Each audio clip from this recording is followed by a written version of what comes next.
Hi, welcome to our first edition of our Friday football showcase. Corey Geiger from Nittany Sports Now. We're joined by Jason Dambach.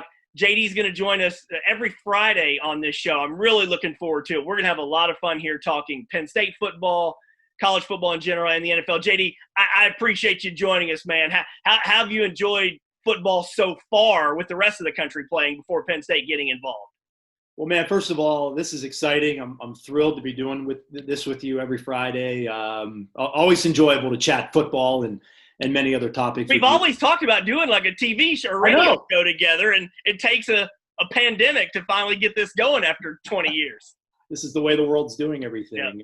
Yeah. I'll tell you, Corey, I think what I'm most looking forward to me, and I've been watching college football. It started with the ACC and the Big 12 back on September 12th, and then the SEC joined in. But to me, it just hasn't felt like college football without the Big Ten, especially at noon. You usually have 3 or 4 games going. You get the big game on Fox. BTN's got a full slate. There's just been a void in college football. And we can talk about, well, is it going to be different with no fans, and what's the COVID environment going to be like? Sure, teams are going to be missing players in unexplained ways. We're not going to know the whole story. But, let's just enjoy that the Big Ten teams are out in the field when 2 months ago, this wasn't a reality at all. So I think just like with everything else in 2020, let's just take what we have and enjoy it. So do you think – here's what's interesting to me. Penn State opens up at Indiana tomorrow on Saturday. I'll be there. We'll have great coverage here throughout the weekend. Does this feel – you're in State College. Does this feel like it's football season yet? Because, first of all, they're opening on the road, which really rarely happens. And secondly, there's no tailgating. Nobody's looking forward to going to the stadium and going on their annual or their weekly road trips. So I almost just get the feeling, JD, that this is such a bizarre season that I wonder what the anticipation level is like for fans. Now, certainly we have Ohio State next week. That's going to be huge. But what's the anticipation level like for fans when this is just such a very different year? Well, I think it's going to be very different, like you said. And I think the true test will be next week when you have a mega game on campus and people can't even attend it. What's the environment going to be like? I think this will be no different than what we experienced back in week 1 of the NFL, week 1 of college football back in early September. It's just going to be different. We're not going to know what to expect. I have a feeling it's probably a good thing that Penn State is starting on the road, because that gives everybody a nice little bill to watch the game tomorrow against Indiana. Hopefully, for Penn State's sake, they play well, get a victory, and are able to come into Ohio State at 1-0. So I think from that standpoint, the fact that it's a road game probably gives fans at least a little bit of a ramp-up period. But there's no doubt. I mean, we didn't have spring. We didn't have a typical fall practice window. Your access has been different than normal. The coverage that fans are used to seeing surrounding the opening of Big Ten football, college football in general, is all different now. So it'll be strange. I'll be tuned in at 3:30 tomorrow. It'll be an empty, quiet stadium. That'll be different, very weird. And we've all gotten used to that in some ways. But watching Penn State in that environment, I know will be very different, especially, Corey, in the Big Ten, which is all about the ambiance, the campus atmosphere, the bands. Huge crowds at all these. Well, not necessarily at Indiana, but a lot of other places. Maybe not the best example, right? Yeah. But again, next week will be the real test. I mean, having Ohio State in town, not to look ahead, but, a mega game like that will be bizarre. On Halloween, no fans, really strange. You sound like a professional broadcaster. Well, I happen to take my my allergy pill today, so that I'm not clearing my throat. You sound like you've done some of this in the past. Do you miss broadcasting, by the way? I do. I know you do too. I do. We're starting back up Monday. I can't wait. I know. This is exciting. Let's keep talking. All right. So I picked Penn State to win this game. I've got Penn State going 7-2. I'll get your predictions here in just a second. But there are several media members around the Big Ten that are picking Indiana to win this game. The line is down to 6.5, so it's less than a touchdown. 4 of the last 9 meetings between these teams have been decided by one score, including one Indiana win. or there's Indiana win in that mix within the last decade. So because it's on the road, because it's weird, and Indiana has gotten a lot better, how much danger does Penn State have on Saturday? Well, I think there's some danger. I mean, you never know how a team's going to react, and this all comes down to coaching. I think it was somebody said it early on in the season in the media that, it may not be the best team that wins, although Clemson certainly looks the part right now. We'll see what Ohio State looks like. It's just going to be, I think, the team that has been able to keep it as normal as possible. And so I think that's the entire key. Now, I get the sense that James Franklin, is really good at that and the logistics around the program and keeping it, as normal as possible and everything. That's what they're best at. I think that's what he's best at. He is best at making sure every week – this is Super Bowl 80 for James Franklin. Because he's good at that. Yeah. Every week, whether it's Pitt or Ohio State or Michigan, or they don't overlook people, and they're generally ready to play for everybody, JD. No doubt. The advantage that Penn State certainly has is they've got a terrific quarterback in Sean Clifford. I think he proved himself last year. The concern might be that, well, what was the install like of this Kurt Chiraka offense throughout the offseason?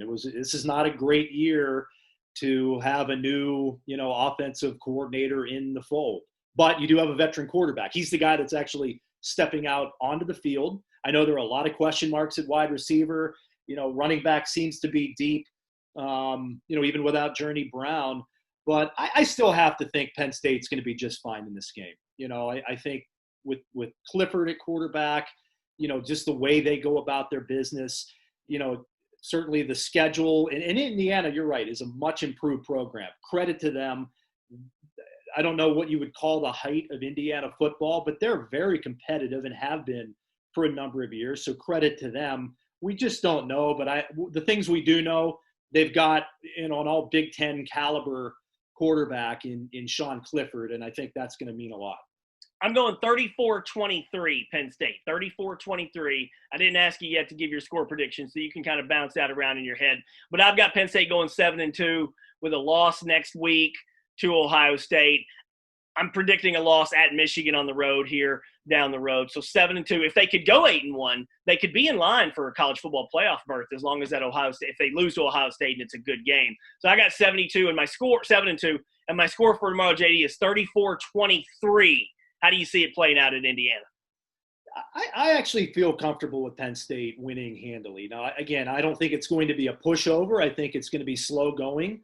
What we saw, remember, Corey, when we first saw the SEC and the ACC teams come out, particularly in the conference games, it was very ragged. A lot of pre-snap penalties. Mm-hmm. Again, outside of Clemson, people have, really struggled to find their rhythm on offense. And that could be the case again this week with Penn State. So I think it's going to be sort of a slow build, but ultimately they're going to win something like 28-14 over Indiana. I don't think it'll be a runaway, but I also don't think they're going to be in much danger either. What do you got for a season record prediction? Yeah, without really kind of going, game by game, in my head, I've thought 7-2 was appropriate, and depending on how tiebreakers fall and who that second loss is to, whether it's Michigan or one of the other tougher games, they could still, obviously, contend for that college football playoff. But yeah, 7-2 sounds just about right. Ohio State, we'll talk about that next week with Justin Fields and everything they have there. That's asking a lot, and especially with sort of an antiseptic environment, unlike what they would normally have on a Halloween night, whiteout at Beaver Stadium. That's going to be that's going to be a difficult task. But that said, would we be surprised if Penn State won that football game? Probably not.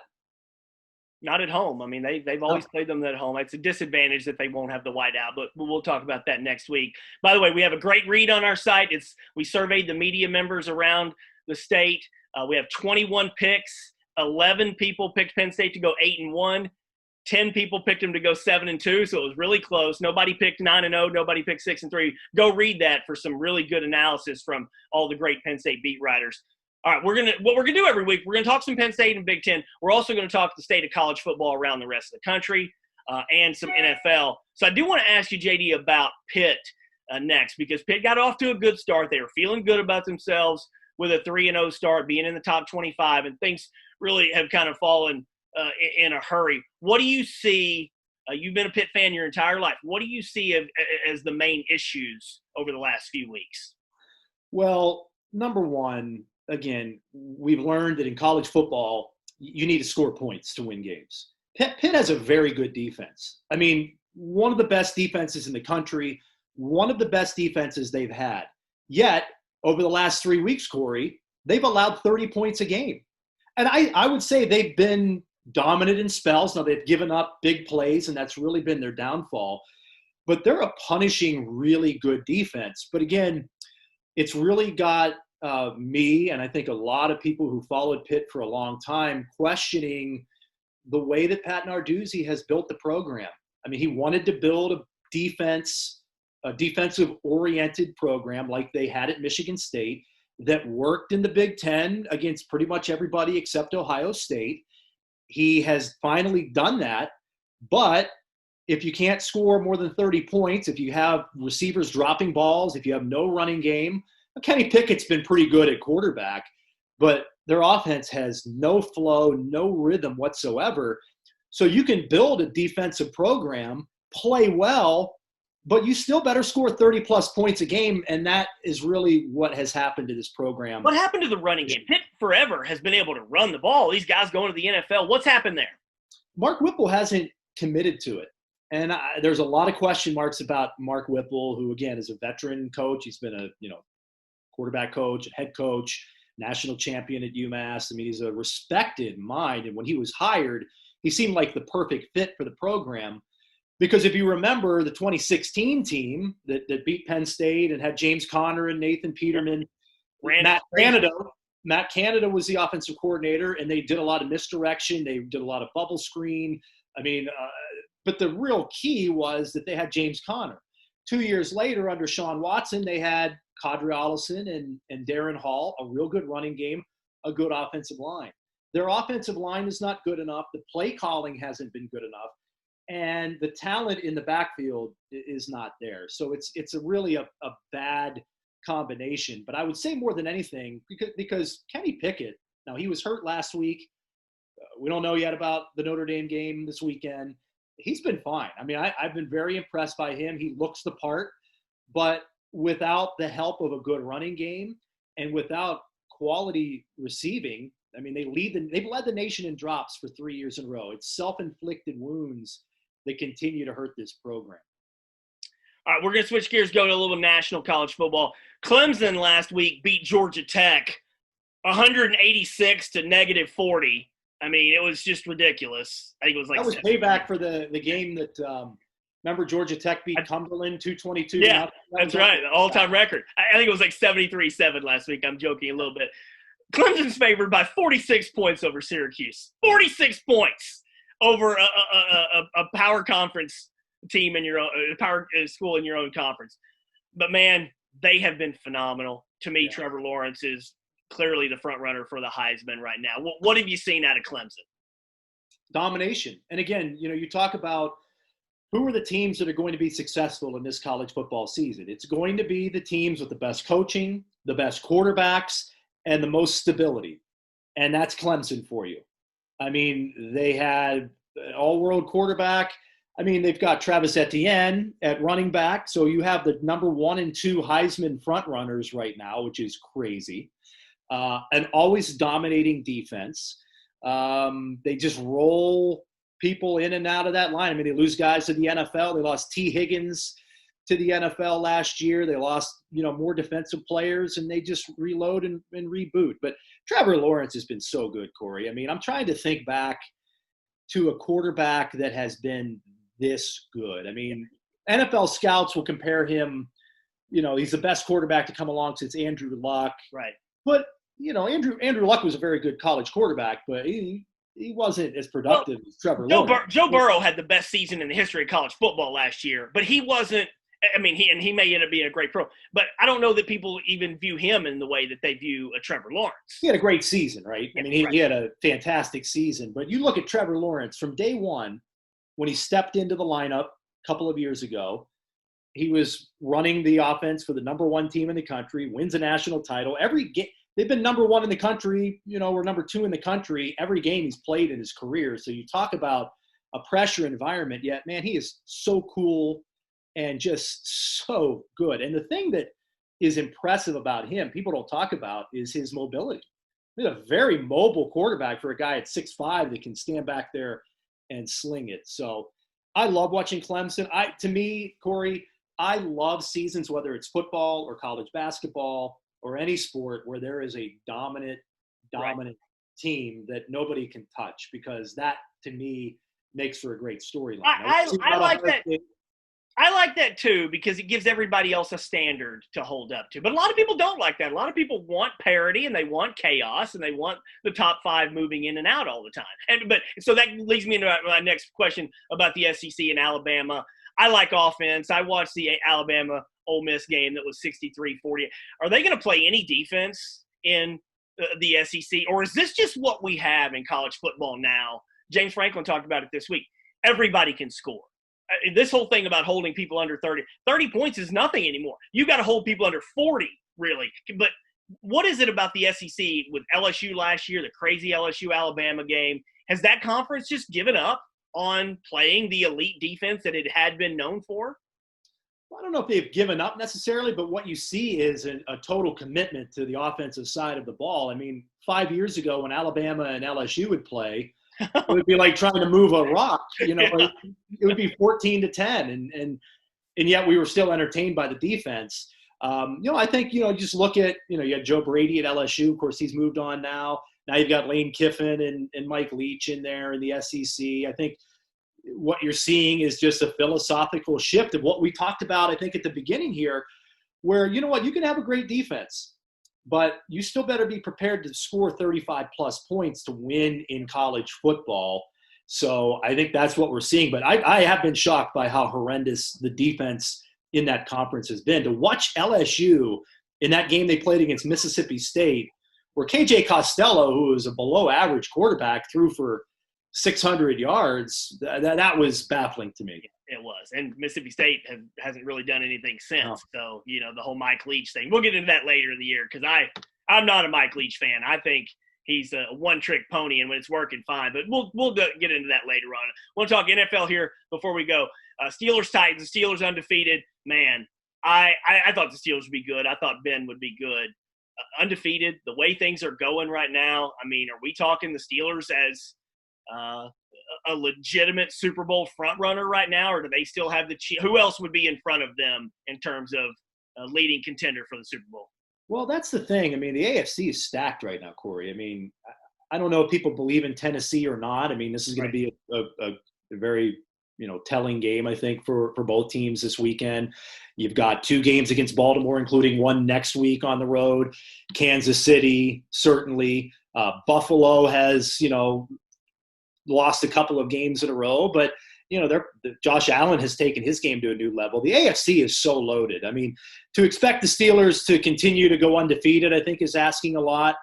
But yeah, I do believe they're one of the class teams in the AFC. I'm not quite ready to put them ahead of Kansas City. I don't know that I'm ready to put them ahead of Baltimore yet. Those teams have losses. The Steelers don't. I'd still probably put the Steelers behind those two, but we're going to learn a lot over the next 2 weeks. The Steelers benefited. They've had 4 consecutive home games and tough games. I mean, it's not like those were pushover opponents. Philadelphia, I thought, played a good game. Cleveland, that was, a tremendous performance. Maybe Mike Tomlin's best coaching job yet. But we'll find out a lot more. Let's kind of table this and talk after they play Baltimore, because we'll know a lot more. But again, it just goes to show you it's a quarterback league.